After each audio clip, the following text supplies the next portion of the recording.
As you know, I've spent the last 30 plus years of my life teaching the Certified Public Manager program at Florida State. And I really enjoyed that. I can't tell you how much I enjoyed working with these folks who are already in management by and large, but wanted to improve their management skills. It wasn't so much a teaching thing as it was a sharing thing. Because they all had experience, I had experience. But one of the things that really helped me was this whole aspect of spirituality in my spiritual journey was examining management theories. You know, way back when, we had what we called Theory X. And Theory X was basically all the brains were in the head shed. You hired bodies to carry out functions, and that was about it. You didn't really want them to think. As a matter of fact, you designed jobs so that they wouldn't have to think.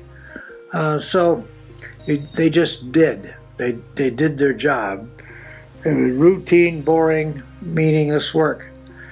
But it was people made a living, and they moved off the farms and came into the cities and took these jobs. And it was, the whole industrial revolution was based on that kind of an approach to management. Quite frankly, it's the approach that I grew up under. But then along came the Hawthorne studies, and which basically demonstrated that people, if given an opportunity to use their brains, really could use them and like to use them and increase productivity. I've talked about them before, but basically it was an experiment to just see how lighting affected productivity, and they varied lighting, and then they asked the employees what they thought of it. And just the very act of asking the employees what they thought of the various levels of lighting really increased productivity. And why? Because they really felt somebody was listening to them. They could have input into the system. And, I've told you before, the statistician for that thing was a guy by the name of W. Edwards Deming, and you certainly can't accuse him of being a warm, bubbly person. He wasn't. He was a statistician.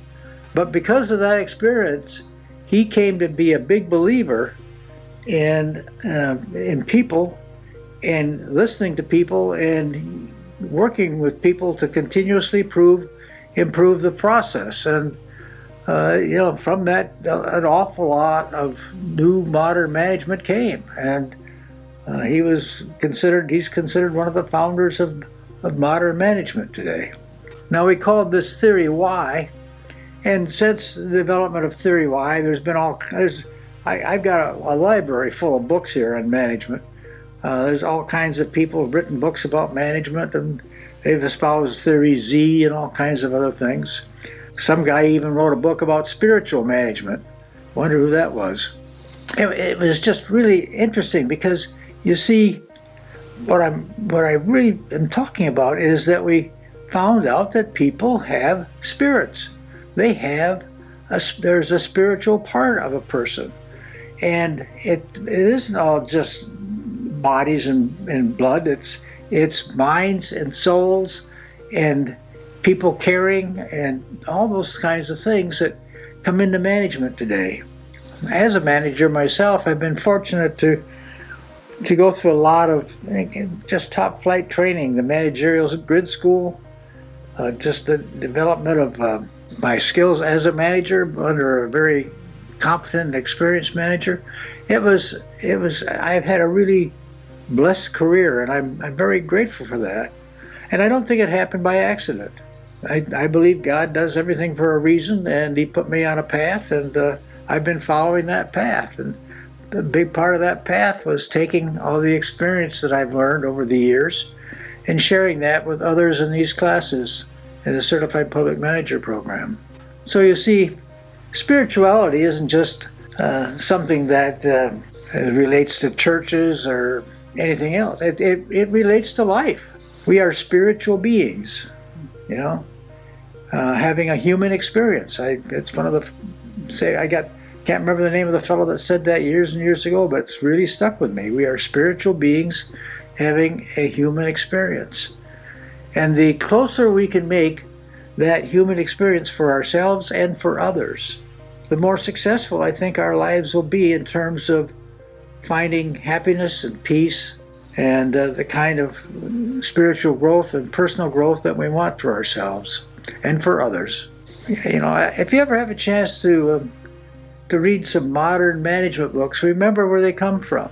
They're not, if they're any good at all, they're not about trying to extract more for less out of people, which is what a lot of managers still think they're supposed to do. But it's about helping people grow. I've told managers over and over again that your job is just like mine. We're teachers. We're helping people grow. We're helping people develop to become more so that they can do more for themselves and for others. I think that's a pretty noble calling, and I've really enjoyed the 30-some years. I guess I started in 88, something like that, so it's been quite a few years now, 35, 36 years, something, that I've done this. But so anyway, I hope you realize that not just in management, but in life in general, we're on a spiritual path. We're on a spiritual journey, and I know I'm enjoying mine. I hope you enjoy yours. Take care of yourself. Talk to you next time.